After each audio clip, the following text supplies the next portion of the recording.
RP Yadav को सपा से प्रत्याशी बना दिया गया, उसको प्रोटोकॉल दिया गया, उसको तो फांसी होनी चाहिए थी। विधायक चुनिए, हत्यारा नहीं, ये कह रही है। हत्यारे के ऊपर, ऐसे गैंगस्टर के ऊपर कड़ी से कड़ी कार्रवाई करें, हमको न्याय मिले। ये हमारे साथ न्याय हुआ है, ये तो अन्याय हुआ है एक तरफ से। आज हमको 2 साल बाद फिर से इसी रोड पर उतरना पड़ रहा है। मेरी रायबरेली की जनता के से यही अपील है कि भारी मतों से वोट डालने जाइए। किसको डालना है ये मुझे नहीं पता, लेकिन आरपी यादव को वोट नहीं दीजिएगा, ऐसे हत्यारे को वोट नहीं दीजिएगा। मुझे धमकियां आती है कि जैसे तुम्हारे भाई को मार दिया वैसे तुमको भी मार देंगे। कौन लोग थे, पहचान पाए थे आप उन्हें? मैं नहीं जानती हूँ किसी को, मैं किसको जानूंगी। मैं तो अपना एक लौता भाई मैंने खो दिया है। मैं योगी सरकार भले ही लाख दावे कर ले, उत्तर प्रदेश में सरकार थी वो कह रही थी कि हम जो है महिलाओं को सुरक्षा देते हैं, लेकिन आप बताइए जब अपनी बात रखने के लिए एक लड़की जाती है तो पीछे उससे गुंडे लग जाते हैं। और अगर ऐसे लोग प्रत्याशी बनेंगे जिनके ऊपर ऐसे ऐसे मुकदमे दर्ज है, किसी का हत्या का आरोप है, तो आप समझिए कि ये राजनीति की जो पटरी है ये किस ओर जा रही है। फिर आपके साथ मैं हूँ आदित्य कुमार। इस वक्त मैं रायबरेली में खड़ा हुआ हूँ। रायबरेली में एक वीडियो पहले वायरल होता है, उस वीडियो के वायरल होने के बाद फिर से एक बार सोमू ढाबा का एक कांड सामने आ जाता है, वो फिर से जीवंत हो जाता है।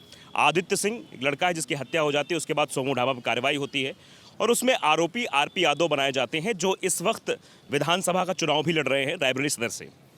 इस वक्त वही शख्स हैं, वही रुचि सिंह हमारे साथ हैं, जो आदित्य सिंह की बहन हैं, जिन्होंने वो वीडियो बनाकर उसको फेसबुक सोशल मीडिया के ज़रिए सब जगह फैलाया था और वीडियो खूब वायरल हुआ था, खूब चर्चा उस पर हुई थी। अब इस समय ये शहीद पथ है, शहीद चौक है, ये डिग्री कॉलेज चौराहे का, यहाँ भी ये खड़ी हुई हैं और शायद यही मांग है कि न्याय मिलना चाहिए। विधायक चुनिए, हत्यारा नहीं, ये कह रही हैं। अब इनसे बातचीत करेंगे, क्या कुछ कहना चाहती हैं। रुचि, सबको दुख हुआ आदित्य के साथ जो हादसा हुआ था, हम उस दर्द को समझ सकते हैं। अब क्या चाहती हैं आप?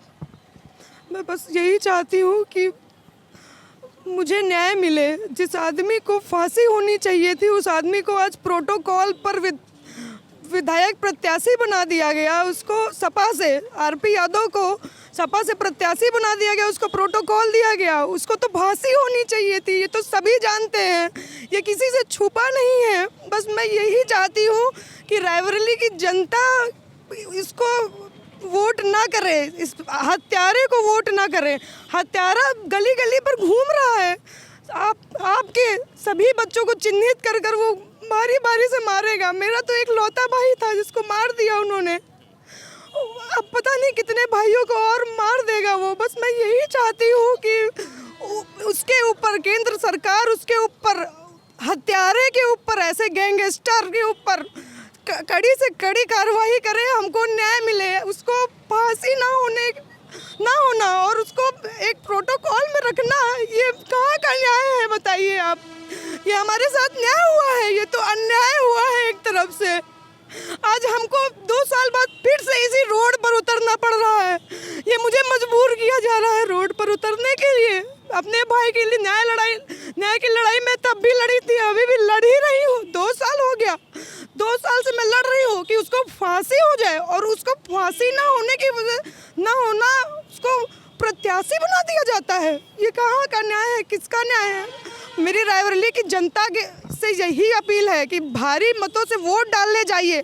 किसको डालना है ये मुझे नहीं पता, लेकिन आरपी यादव को वोट नहीं दीजिएगा, ऐसे हत्यारे को वोट नहीं दीजिएगा।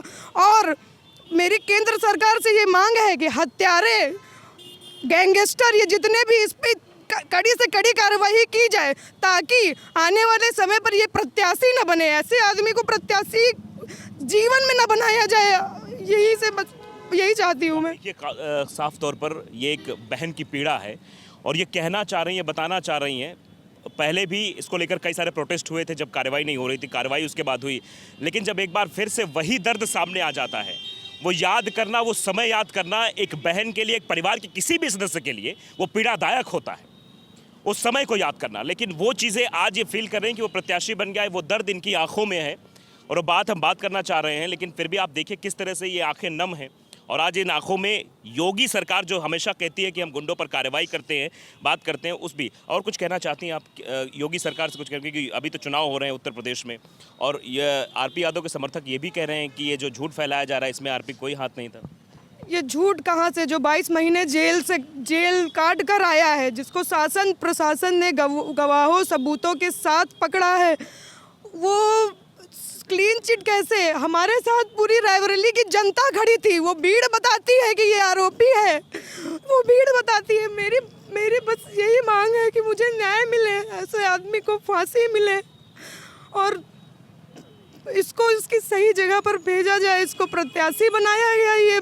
ये हमारे लिए बहुत शर्म की बात है, हम सब के लिए, और आप सब के लिए ये शर्म की बात होनी चाहिए कि उसको प्रत्याशी बनाया गया, प्रोटोकॉल दिया गया।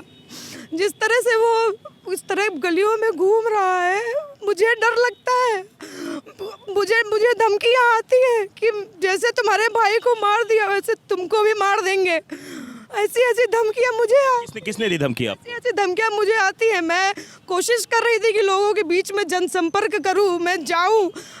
कई चैनल आए हुए थे, मैंने सोचा उनके माध्यम से मैं बात करूं, अपनी बात को रखूं। मुझे वहां नहीं जाने दिया गया। सभी जानते हैं कि उस तरह किस तरह की उद्दंडता वो लोग किए हैं। मैं उसी जगह पे थी और मुझे जिस तरह से वहाँ मेरी गाड़ी को भगाया गया, मेरी गाड़ी का पीछा किया गया, हड़काया गया। मुझे नहीं पता वो कौन थे। क्या बोला उन लोगों ने? यही बोला कि जैसा तुम्हारे भाई का हाल हुआ है वही तुम्हारा भी हाल होगा, नहीं चुप हो जाओ और विरोध मत करो। मैं कौन लोग थे, पहचान पाए थे आप उन्हें? मैं नहीं जानती हूँ किसी को, मैं किसको जानूंगी? मैं तो अपना एक लौता भाई मैंने खो दिया है, मैं नहीं बोल पाऊंगी। कोई नहीं, ठीक है। देखिए और लोग भी और भी उनके परिवार सदस्य हैं, बात करेंगे। क्या लगता है कि ये जो चीज़ें हो रही हैं, क्योंकि एक वीडियो भी वायरल हुआ, उसके बाद इस तरह की बातें निकल कर सामने आई, आरपी यादव को उम्मीदवार बनाया गया, आप क्या कहेंगे इसमें? आरपी यादव को उम्मीदवार बनाया गया, ये बहुत गलत किया समाजवादी पार्टी ने। आप क्या कहेंगे, क्या चाहती हैं, प्रशासन से क्या चाहती हैं लोग? मतलब सरकार जो बनेगी आने वाले समय में, अभी तो चुनाव हो रहे हैं, क्या चाहेंगी आप कि आरपी यादव को लोग वोट देना दें, क्या सब कहना चाहते हैं? आरपी यादव का पूर्णतः बहिष्कार होना चाहिए और आरपी यादव को वोट नहीं मिलना चाहिए। तो कोई भी मतदान करे लेकिन आरपी यादव को कोई भी मतदान ना दे। तो देखिए साफ तौर पर आज यहाँ जो प्रोटेस्ट हो रहा है, जो बातें कही जा रही हैं, वो साफ तौर पर ये दर्शाती हैं कि कहा जा रहा है, बहन के द्वारा कहा जा रहा है, अपने भाई को न्याय दिलाने के लिए ऐसे लोगों को प्रत्याशी बना दिया जाएगा तो न्याय कहाँ मिलेगा, ये सबको समझना चाहिए। और ये एक वीडियो भी पहले वायरल हुआ था, जिस वीडियो को भी हमने आपको दिखाया था, आज हम आपको प्रोटेस्ट दिखा रहे हैं। योगी सरकार भले ही लाख दावे कर ले, उत्तर प्रदेश में जो सरकार थी वो कह रही थी कि हम जो है महिलाओं को सुरक्षा देते हैं, लेकिन आप बताइए जब अपनी बात रखने के लिए एक लड़की जाती है तो पीछे उससे गुंडे लग जाते हैं और कहते हैं जैसा तुम्हारे भाई का हश्र हुआ था वैसा तुम्हारा होगा। तो ऐसे समय में कानून व्यवस्था भी सवालों के घेरे में है, क्योंकि चुनाव का दौर चल रहा, धारा 144 भी लागू है, आदर्श आचार संहिता चल रही है। इस दरमियान अगर ऐसी चीज़ें हो रही हैं तो ये काफ़ी भयावह हैं, आने वाला समय भी भयावह है। और अगर ऐसे लोग प्रत्याशी बनेंगे जिनके ऊपर ऐसे ऐसे मुकदमे दर्ज है, किसी का हत्या का आरोप है, तो आप समझिए कि ये राजनीति की जो पटरी है ये किस ओर जा रही है। क्या इसमें लड़कियां अपने आप को सुरक्षित महसूस कर पाएंगी? क्या ऐसी चीज़ों में कुछ सही हो पाएगा? ये सवाल बना हुआ है।